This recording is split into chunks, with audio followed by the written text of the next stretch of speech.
Welcome to DU की पढ़ाई subscribers. So in this video we are going to cover chapter 3rd of our value addition course, culture and communication. This is part 2nd of the lecture. ठीक है, तो हम chapter 3rd का part 2nd cover करने वाले हैं इस video में। हमने इस चैप्टर को 2 पार्ट्स की लेक्चर में कवर किया है। फर्स्ट पार्ट की वीडियो अगर आपने नहीं देखी है तो लिंक डिस्क्रिप्शन बॉक्स में है, आप वहाँ से जा कर के देख सकते हैं। फर्स्ट पार्ट की वीडियो आप पहले देख लीजिए, उसके बाद आप सेकंड पार्ट पे आइए तो आपको बेहतर समझ में आएगा। So this is part 2nd of the lecture. तो इसमें हम बचे हुए 2 टॉपिक्स को कवर करेंगे। तो इस चैप्टर में हमारे टोटल 4 टॉपिक्स थे: empathetic listening, considerate speaking, analytical reading and informed writing. तो इन चारों टॉपिक्स को हमें पढ़ना था, जिसमें से हम 2 टॉपिक्स को कवर कर चुके हैं लेक्चर 1 में। इस लेक्चर में हम पढ़ेंगे analytical reading and informed writing के बारे में। ठीक है, तो अगर आप प्लेलिस्ट के लिंक चाहते हैं इस कोर्स की तो डिस्क्रिप्शन बॉक्स में दी हुई है, और you can follow us on our Instagram page DU की पढ़ाई। You can join WhatsApp channel as well as Telegram channel DU की पढ़ाई। वहाँ पे आपको स्टडी मटेरियल की PDF as well as lectures मिल जाएंगे सभी कोर्सेज के, and you can get the links attached in the PDF also. PDF में लिंक पे आप क्लिक करेंगे तो भी आप एक्सेस कर सकते हैं सारी चीज़ों को। चलिए शुरू करते हैं। तो हमारा तीसरा टॉपिक है एनालिटिकल रीडिंग। पहले 2 हम पढ़ चुके हैं। तो एनालिटिकल रीडिंग क्या होता है? एनालिटिकल रीडिंग की अगर हम बात करें तो इसका शुद्ध हिंदी में अर्थ होता है विश्लेषणात्मक रूप से पढ़ना, यानी किसी भी चीज़ का विश्लेषण करके पढ़ना, अच्छे ढंग से परीक्षण करके उसको ढंग से समझ करके पढ़ना। ठीक है, इसी को कहते हैं एनालिटिकल रीडिंग। तो क्या होती है analytical reading? Analytical reading is a high-level cognitive skill that involves critically examining a text, understand its meaning, purpose and significance। यानी एनालिटिकल रीडिंग एक हाई लेवल कॉग्निटिव स्किल है। हाई लेवल कॉग्निटिव स्किल का मतलब होता है कि mindful skill है, आपकी जो मेंटल एबिलिटीज़ है प्रोसेस करने की, information, learning and solve problems के लिए जो आपकी मेंटल एबिलिटीज़ होती है उनको हम कहते हैं कॉग्निटिव स्किल। ठीक है, तो एनालिटिकल रीडिंग एक कॉग्निटिव स्किल है जिसमें किसी टेक्स्ट को पढ़ना, ठीक तरीके से उसको एग्जामाइन करना, उसको समझना, क्या समझना है, उसकी मीनिंग को, उसके अर्थ को, उसका पर्पस यानी उसका उद्देश्य, और उसका सिग्निफिकेंस यानी उसका महत्व क्या है। जो चीज़ आप पढ़ रहे हैं इसकी मीनिंग, उसका पर्पस और उसका सिग्निफिकेंस, इन चीज़ों को ठीक तरीके से एग्जामाइन करते हुए किसी भी चीज़ को पढ़ना, किसी पाठ को पढ़ना, न्यूज़पेपर पढ़ना, कोई किताब पढ़ना, कुछ भी पढ़ना, कैसे उसकी मीनिंग, पर्पस और सिग्निफिकेंस को समझ करके, ये जो स्किल है उसको बोलते हैं हम एनालिटिकल रीडिंग, यानी विश्लेषणात्मक रूप से पढ़ना। तो एनालिटिकल रीडिंग, इसमें क्या चीज़ें शामिल हैं? It goes beyond simply comprehending the literal words on the page to exploring the author's intent, the evidence and the reasoning they use and the implications of their ideas। यानी ये सिर्फ literal meaning को समझने की बात नहीं है कि आपने कोई चीज़ पढ़ी, उसको ट्रांसलेट कर लिया, उसको समझ लिया, बस ख़त्म। लिटरल मीनिंग को समझ लेने की बात नहीं है।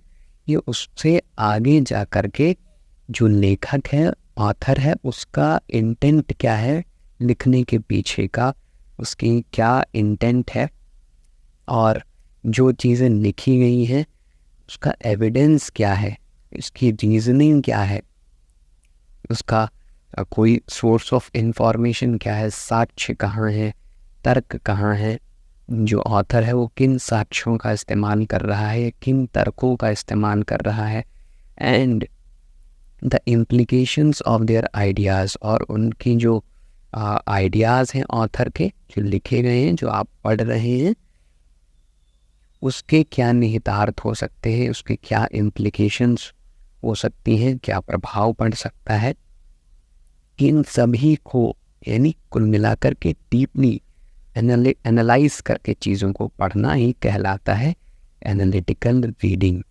ठीक है, तो एनालिटिकल रीडिंग एक एसेंशियल स्किल है स्टूडेंट के लिए, प्रोफेशनल्स के लिए, and for anyone who wants to get the most of out of their readings. Analytical reading आपको कुछ चीज़ों में मदद कर सकता है, जैसे आपको you can learn more effectively. जब आप एनालिटिकल रीडिंग करते हैं यानी आप विश्लेषण करके चीज़ों को पढ़ते हैं, उनके पीछे के तर्क ढूंढते हैं, साक्ष्यों को ढूंढते हैं, लेखक का इरादा क्या है लिखने का, और क्वेश्चन आंसर करते हैं कि ऐसा क्यों है, ऐसी क्यों चीज़ें होती है। इन सभी तरीकों को जब अपना करके आप पढ़ते हैं, एनालिटिकल रीडिंग करते हैं, तो you are able to identify and absorb the key ideas in a text। यानी टेक्स्ट में क्या आइडियाज़ हैं, क्या विचार हैं, उनको आप ठीक तरीके से समझ पाते हैं, उनको हजम कर पाते हैं, एंड इवन कॉम्प्लेक्स और चैलेंजिंग वंस को भी। They can also connect new information to what they already know. और जो एनालिटिकल रीडर्स होते हैं वो नई इन्फॉर्मेशन को कनेक्ट करवाते हैं उन इन्फॉर्मेशन से जो कि उन्हें पहले से पता है, और इसकी वजह से क्या होता है, which helps them to build a deeper understanding of the subject matter. और जो विषय है उसमें वो इस तरीके से जब नई इन्फॉर्मेशन को और जो उन्हें ऑलरेडी पता है उनको कनेक्ट कर पाते हैं, तो एक डीपर अंडरस्टैंडिंग बिल्ड होती है एनालिटिकल रीडर्स के अंदर। ठीक है, तो पहला एनालिटिकल रीडिंग करने का बेनिफिट यही है कि it can help you to learn more effectively.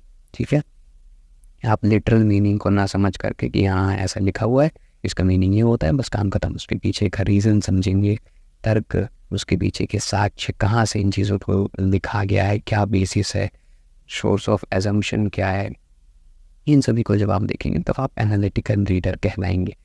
Next is it can help you to think critically. आप क्रिटिकली थिंक कर पा रहे होंगे। So analytical readers are able to evaluate the evidence and reasoning presented in a text। यानी analytical readers जो होते हैं वो जो टेक्स्ट है जो वो पढ़ रहे हैं उसमें जो एविडेंस प्रस्तुत किया गया है, जो साक्ष्य प्रस्तुत किए गए हैं, एंड रीजनिंग यानी जो तर्क प्रस्तुत किए गए हैं, इनका मूल्यांकन वो कर पाते हैं, उनको इवेलुएट कर पाते हैं। एनालिटिकल रीडर्स उनको समझ पाते हैं, and to identify any potential biases और फैलेसीज। और वो जो टेक्स्ट है उसमें कोई भ्रांतियाँ अगर आ गई हैं, यानी फैलेसीज आ गई है या बायसेस आ गए हैं, उसमें कोई बायस है, कोई पक्षपात है, ऐसी चीज़ों को पहचान पाते हैं एनालिटिकल रीडर्स, क्योंकि वो ध्यान से पढ़ रहे हैं कि हाँ भाई क्या चीज़ है, क्या सोर्स ऑफ इंफॉर्मेशन है, क्या बेसिस है इसका। ठीक है, दे can also form their own informed opinions and conclusions. और इस तरीके से जब वो इतनी एक्यूरेटली और एनालिटिकली पढ़ेंगे, रीड करेंगे, तो एनालिटिकल रीडर्स अपना भी ओपिनियंस बना पाएंगे और कंक्लूजन्स ड्रॉ कर पाएंगे, even if they disagree with the author. अगर वो लेखक से डिसएग्री भी करते हैं तो भी। Next, it can help you to write more effectively. Analytical readers जो होते हैं वो are able to synthesise information from multiple sources. वो विभिन्न स्रोतों से जानकारियों को हासिल करते हैं, and to present their own ideas in a clear and concise way. और अपने जो आइडियाज़ होते हैं, जो अपने विचार होते हैं, उनको स्पष्ट और संक्षिप्त तरीके से प्रस्तुत करने में एनालिटिकल रीडर्स सक्षम होते हैं। Analytical readers are able to synthesise information from multiple sources and present their ideas in a clear and concise way. They can also support their argument with evidence and reasoning. और जो analytical readers होते हैं वो अपने arguments को, यानी अपने बातों को, अपने तर्कों को वो एविडेंस के साथ, साक्ष्यों के साथ प्रस्तुत कर सकते हैं। And to anticipate and address counter arguments, यानी अगर कोई काउंटर आर्गुमेंट्स होता है तो वो उसका भी समाधान कर सकते हैं एनालिटिकल रीडर्स। तो it can help you to write more effectively. ठीक है, तो जब आप ध्यान से पढ़ेंगे तो ध्यान से लिखेंगे भी, है ना, ध्यान से लिख भी पाएंगे। जितनी एनालिटिकली आप रीड कर पाएंगे उतनी ही एनालिटिकली आप लिख भी पाएंगे।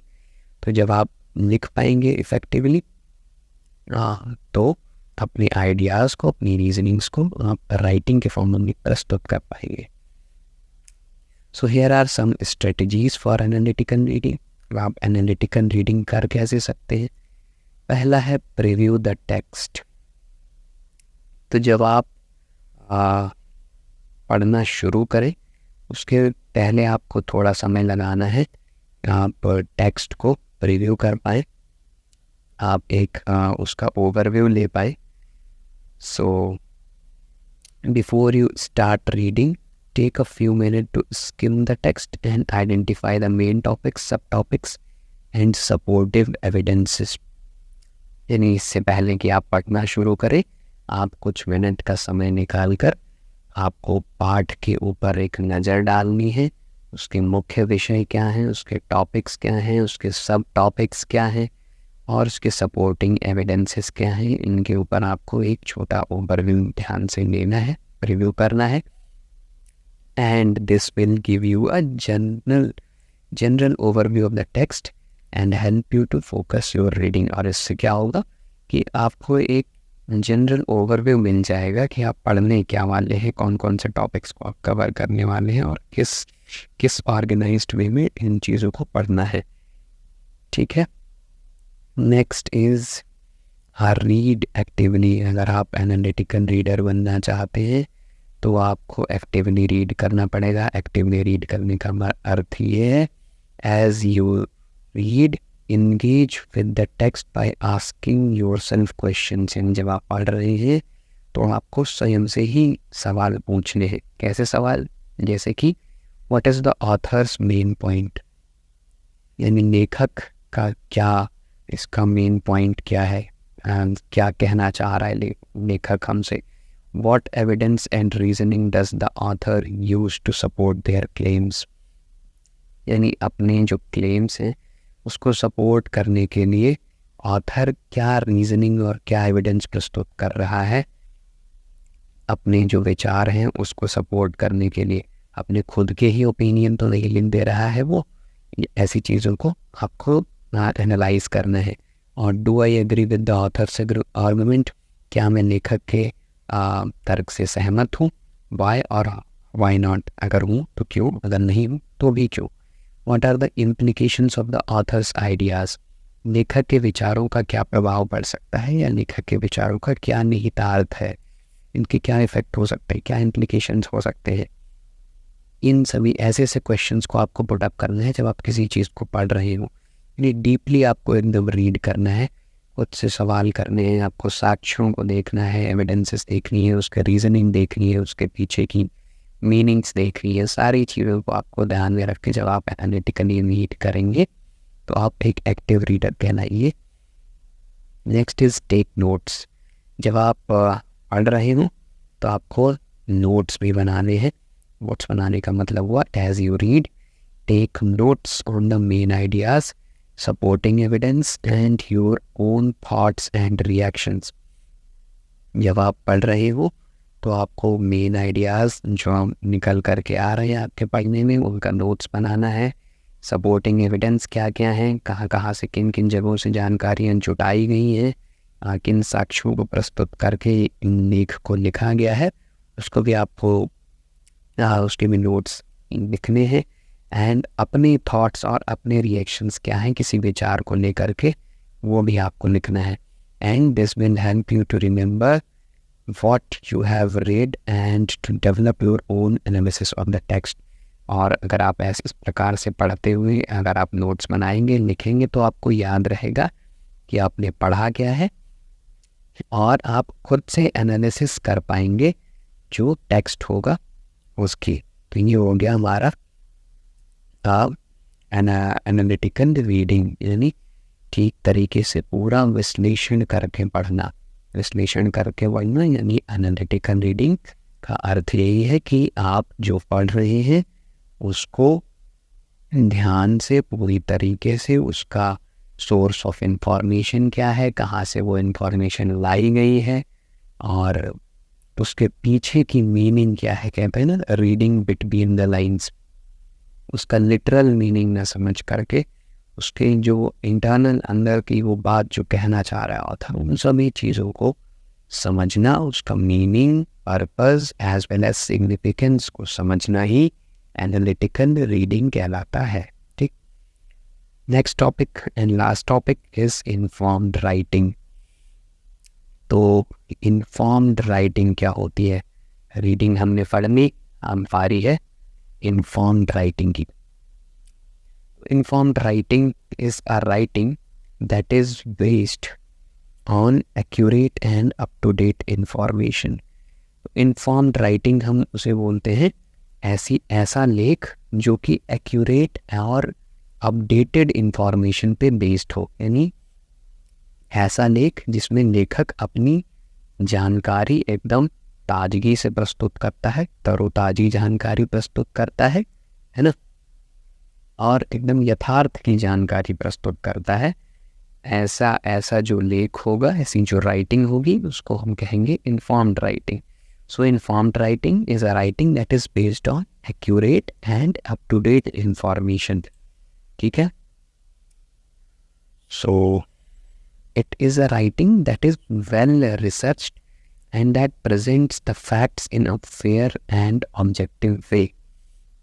यानी ये वह लेख होता है जिस पर अच्छी तरीके से रिसर्च किया गया है, जो लिखा गया उसके पीछे वेल रिसर्च की गई है, ये शोध किया गया है पूरी तरीके से, और जो तथ्य प्रस्तुत किए गए हैं वो निष्पक्ष रूप से प्रस्तुत किए गए हैं, फेयर एंड ऑब्जेक्टिव वे में उन तथ्यों को प्रस्तुत किया गया है, कोई पक्षपात नहीं किया गया है, एक वेल रिसर्च्ड राइटिंग होती है। Informed writing is essential in many different contexts, including academic writing, professional writing, and journalistic writing। तो informed writing ज़रूरी होता है, चाहे वो एकेडमिक राइटिंग की बात हो, आप एकेडमिक राइटिंग कर रहे हो, कोई आप असाइनमेंट्स बना रहे हो, या फिर आप कोई रिसर्च पेपर आपको पब्लिश करना हो, या प्रोफेशनल राइटिंग हो, या फिर जर्नलिस्टिक राइटिंग हो, न्यूज़ आप पढ़ते होंगे, तो इन सभी के लिए वेल रिसर्च और accurate and up to date information की ज़रूरत होती है, और इसी को हम कहते हैं इन्फॉर्म्ड राइटिंग। ठीक है, so to write informally it is important to choose reliable sources. अगर आप इन्फॉर्मली राइट करना चाहते हैं, यानी एक्यूरेटली और अप टू डेटेड इंफॉर्मेशन के साथ लिखना चाहते हैं, तो पहला स्टेप क्या होगा? आपको रिलायबल सोर्सेस को चूज़ करना है, यानी जिन स्रोतों से आप इंफॉर्मेशन एक्सट्रैक्ट करेंगे वो रिलायबल होनी चाहिए, वो विश्वसनीय होनी चाहिए। ठीक है, so when you are researching a topic it is important to choose sources that are credible and authoritative. यानी जब आप रिसर्च कर रहे हो, किसी टॉपिक पे शोध कर रहे हो, तो आपको ऐसे सोर्सेस को चुनना है जो कि विश्वसनीय हो और आधिकारिक हो, यानी क्रेडिबल हो और अथॉरिटेटिव हो। ऐसे ही नहीं किसी भी वेबसाइट पर एक यानी किसी भी बुक से पढ़ लिया और लिख दिया कि हाँ हमने तो इस सोर्स से ये इंफॉर्मेशन कलेक्ट की है। नहीं, वो source of information credible as well as authoritative भी होनी चाहिए। And this means avoiding sources that are biased poorly researched और सिंपली आउटडेटेड। और इसका मतलब है कि आप उन स्रोतों से बचेंगे, उन सोर्सेस से बचेंगे जो कि पक्षपातपूर्ण है, यानी बाइस्ड सोर्सेस हैं, और जो पुअरली रिसर्च हैं इन पे ऐसे सीधी गंदी तरीके से रिसर्च की गई है, खराब शोध किए गए हैं या आउटडेटेड है, जो पुराने हो चुके सोर्सेस होते हैं, इन सभी को आपको अवॉइड करना है इन्फॉर्म्ड राइटिंग करते वक्त। Next is gather evidence from multiple sources. जब आप रिसर्च कर रहे हो तो आपको सिर्फ एक ही सोर्सेस पे रिलाई नहीं करना है, आपको डिफरेंट सोर्सेस का इस्तेमाल करना है। Do not rely on just one source to support your claims, यानी अपने दावों का, आप जो दावे करें उनका समर्थन करने के लिए केवल एक ही सोर्स पे निर्भर ना रहे। Instead gather evidence from multiple sources to provide a more complete and balanced perspective. इसके बजाय आप अधिक संपूर्ण और संतुलित एविडेंस प्रोवाइड करने की कोशिश करें जो कि कई सोर्सेस से इकट्ठा की गई हो, ठीक है। So gather evidence from multiple sources if you are writing informedly. Next, evaluate the evidence critically, यानी आप जो भी साक्ष्य प्रस्तुत कर रहे हैं, जो एविडेंस प्रस्तुत कर रहे हैं, अपना जो भी लेख लिख रहे हैं, उसके लिए जो आप एविडेंस प्रस्तुत करेंगे उसको आपको ठीक तरीके से एग्जामाइन करना है, ठीक तरीके से उसका मूल्यांकन करना है। And not all resources are created equal, सभी स्रोत जो हैं, सभी सोर्स जो हैं वो समान नहीं बनाए गए हैं। It is important to evaluate the evidence you gather critically to determine its accuracy and relevance। तो ये महत्वपूर्ण हो जाता है कि आप जो भी एविडेंस प्रस्तुत करें, साक्ष्य प्रस्तुत करें, वो सटीक हो, एक्यूरेट हो और रेलिवेंट भी हो, यानी प्रासंगिक भी हो, ठीक है। और इसके जो गुण दोष सभी को आपको ध्यान में रख करके क्रिटिकली एग्जामाइन करके एविडेंस को प्रस्तुत करना है। And this means considering the author's credentials, the methodology used and any potential biases, यानी लेखक की योग्यता और जो मेथडोलॉजी वो यूज़ कर रहा है, यानी जो प्रयुक्त पद्धति होगी ऑथर की, और कोई बायसेस ना हो जाए, कोई पक्षपात ना हो जाए, इन सभी का ध्यान रखना है ऑथर को, लेखक को, अगर वो इन्फॉर्म्ड राइटिंग करना चाहता है तो, ठीक है। Next, site your sources correctly. जो आप सोर्सेस, इन सोर्सेस से आप इंफॉर्मेशन गैदर कर रहे हो उनको ठीक तरीके से चूज़ करना है।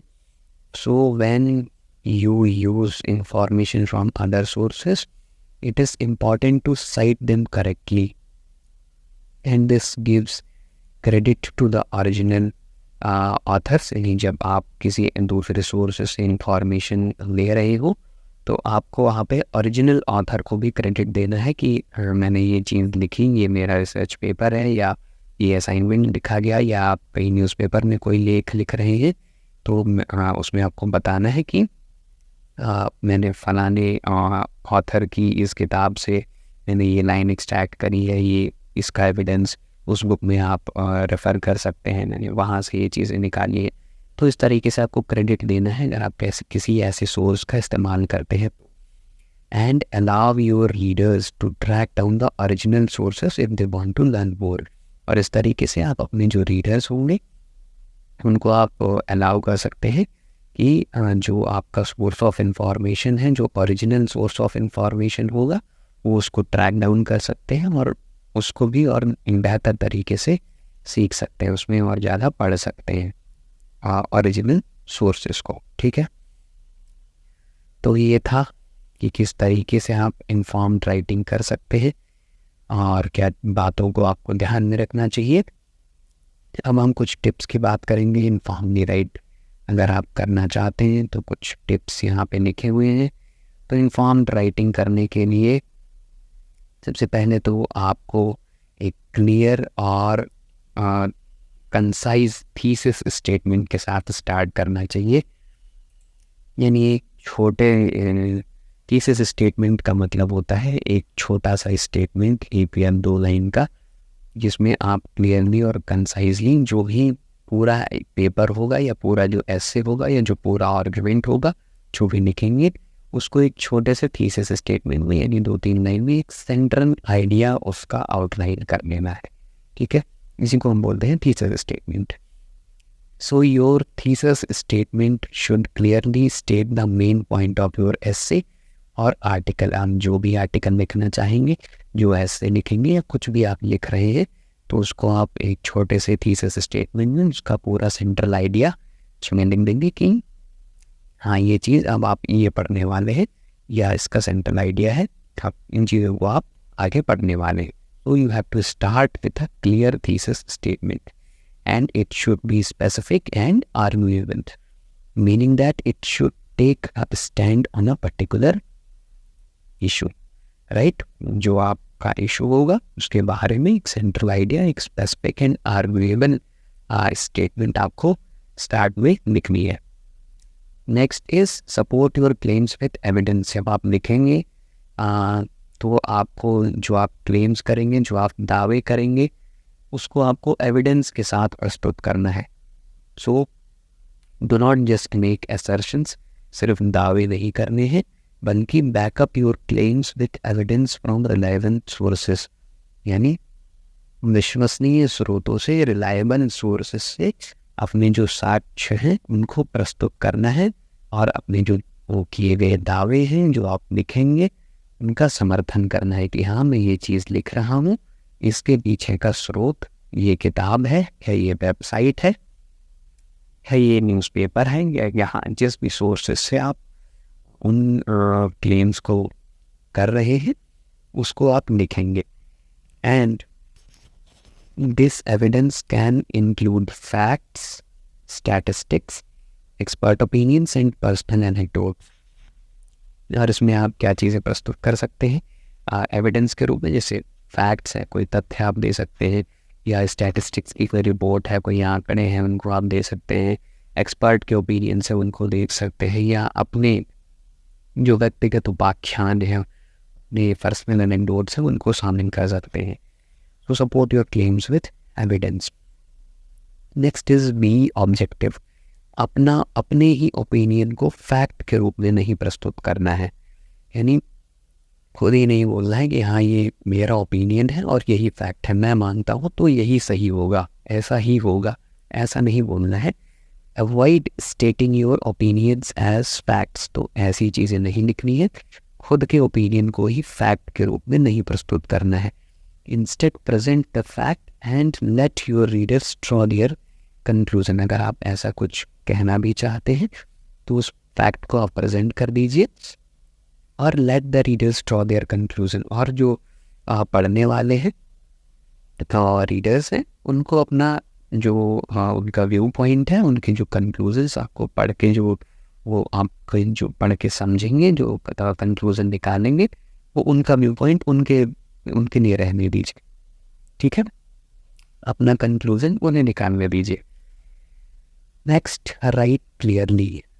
तो अब यहाँ इन्फॉर्म्ड राइटिंग की बात हो रही है, तो आपको क्लियरली लिखना है, आपको क्लिष्ट शब्दों का इस्तेमाल नहीं करना है, शब्द जाल का इस्तेमाल नहीं करना है, यानी जार्गन एंड टेक्निकल लैंग्वेज का इस्तेमाल नहीं करना है जो कि आपके जो रीडर्स हैं, जो आप पढ़ेंगे, उनको समझ में ना आए। इसके बजाय आपको क्लियरली और कंसाइज स्टाइल में लिखना है ताकि जो रीडर्स हैं उनको इजी रहे पढ़ने में। ठीक है, स्पष्ट रहे और संक्षिप्त शैली में लिखें ताकि पढ़ने वाले को आसानी हो। Next is proof read. Last step ये होगा कि आपको जब आप सारी चीज़ें लिख चुके हो तो आप एक बार ही सबको प्रूफ रीड कर लीजिए, जो मिस्टेक्स हो गई हैं उनको सुधार लीजिए। जब अपनी राइटिंग्स को आप सबमिट कर रहे हो उसके पहले एक बार ही प्रूफ रीड करना है ताकि केयरफुली आप अपने जो एरर्स हैं उनको पकड़ सकें, कैच एनी एरर्स चाहे ग्रामेटिकल एरर हो गई हो, स्पेलिंग एरर या पंक्चुएशन ऐसा कुछ भी हुआ हो, तो अब उसको सुधार कर सके। और उसके बाद अपनी जो इन्फॉर्म्ड राइटिंग होगी, जो वेल रिसर्च सोर्सेस से आपने लिख करके एक पेपर लिखा होगा, उसको आप प्रस्तुत कर सकते हैं। ठीक है, तो ये होती है इन्फॉर्म्ड राइटिंग। एग्जाम्पल की बात करें तो डिफरेंट फील्ड्स में कहीं भी आप इन्फॉर्म्ड राइटिंग डेली लाइफ में देख सकते हैं, चाहे प्रोफेशनल लाइफ हो या पर्सनल लाइफ। जैसे a research paper written by a student for a class assignment. मान लीजिए आपको कोई क्लास असाइनमेंट मिला है, आप एक विद्यार्थी हैं और आपको एक रिसर्च पेपर लिखना है असाइनमेंट के रूप में। ठीक है, तो यहाँ पे क्या एक्सपेक्ट किया जाएगा कि student would be expected to research a topic through thoroughly, यानी आप ढंग से एकदम thoroughly उस टॉपिक पे रिसर्च करेंगे जिस पे भी आपको रिसर्च पेपर असाइनमेंट के रूप में देना है, and to present their findings in a clear and concise way, और संक्षिप्त तरीके से क्लियरली उन फाइंडिंग्स को प्रेजेंट करेंगे यूजिंग एविडेंस। एविडेंस का इस्तेमाल करते हैं कि हाँ मैं ये चीज़ बोल रहा हूँ, इसका बेसिस, इसका एविडेंस ये है। मेरा खुद का नहीं है कि मैं इंसिस्ट कर रहा हूँ कि आप ऐसा मानिए, ऐसा बिल्कुल ना हो। आप जो भी लिखें उसका एक एविडेंस जरूर दें, और वो एविडेंस कहाँ से होना चाहिए? रिलायबल सोर्सेस से। अगर आप कोई दावे कर रहे हैं, कोई क्लेम्स कर रहे हैं, तो उसका एक रिलायबल सोर्स ऑफ एविडेंस होना चाहिए।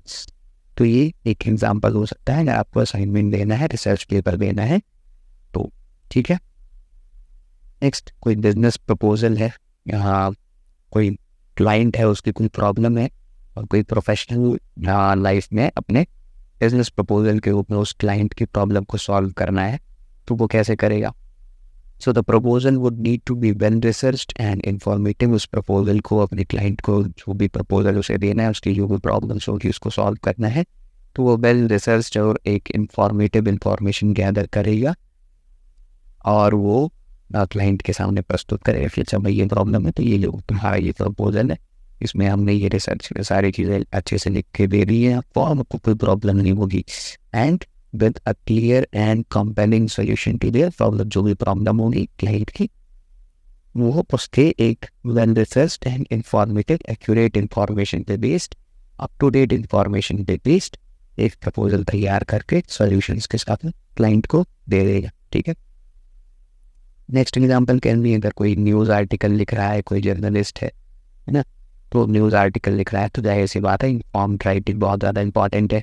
सो the article would need to be accurate and objective होना चाहिए, and it would need to present the facts in a way that is easy for readers to understand. और journalist को में जो facts होंगे उनको ऐसे प्रस्तुत करना है ताकि उनका जो रीडर है वो अच्छे से पढ़ सके, इस शैली में लिखा जाए ताकि पढ़ने में आसान हो। ठीक है, तो ये था इन्फॉर्म्ड राइटिंग। ठीक है, तो इन्फॉर्म्ड राइटिंग में कुल मिला के बात यही है कि अप टू डेट इंफॉर्मेशन के साथ, एक्यूरेट इंफॉर्मेशन के साथ सारी चीज़ों को तथ्यों के आधार पर, एविडेंसेस के आधार पर लिखना ही इन्फॉर्म्ड राइटिंग कहलाता है। ठीक है, ये एक ऐसी लेखन शैली होती है इसमें जो पाठक है ये सटीक तरीके से यथार्थ जानकारी को प्रस्तुत, पाठक जो है वो सटीक और यथार्थ जानकारी को प्राप्त करता है। ठीक है, आप पढ़ने वाले हैं तो आपको सटीक और यथार्थ जानकारी मिलेगी, और आप लिखने वाले हैं यानी आप राइटर हैं, इन्फॉर्म्ड राइटिंग है तो इन्फॉर्म्ड राइटर भी होगा, तो राइटर एक सटीक और up to date information provide करेगा। ठीक है, एविडेंस के साथ में भी प्रोवाइड कर, इसको हम बोलते हैं इन्फॉर्म्ड राइटिंग। तो ये था हमारे चैप्टर का लास्ट टॉपिक। ठीक है, तो यही पे हमारा ये चैप्टर समाप्त होता है। अगर आप इस कोर्स की प्लेलिस्ट के लिंक चाहते हैं तो लिंक आपको डिस्क्रिप्शन में मिल जाएगी। You can follow on our Instagram page for all the updates related to DU, and you can join our DU की पढ़ाई Telegram channel as well as WhatsApp channel to get the PDF notes of all the on the different subjects and video lectures also. साथ में सारी चीज़ें PDF के अंदर भी link attach कर दी गई है, वहाँ पे भी क्लिक करके सारी चीज़ें देख सकते हैं, एक्सेस कर सकते हैं। एंड आप इस स्टडी मटेरियल को भी डाउनलोड कर सकते हैं, ड्राइव के लिंक डिस्क्रिप्शन में मिल जाएगी। ठीक है, तो do not forget to give your suggestions and feedback in the comment. This is the end of the video. Thank you. Have a nice day.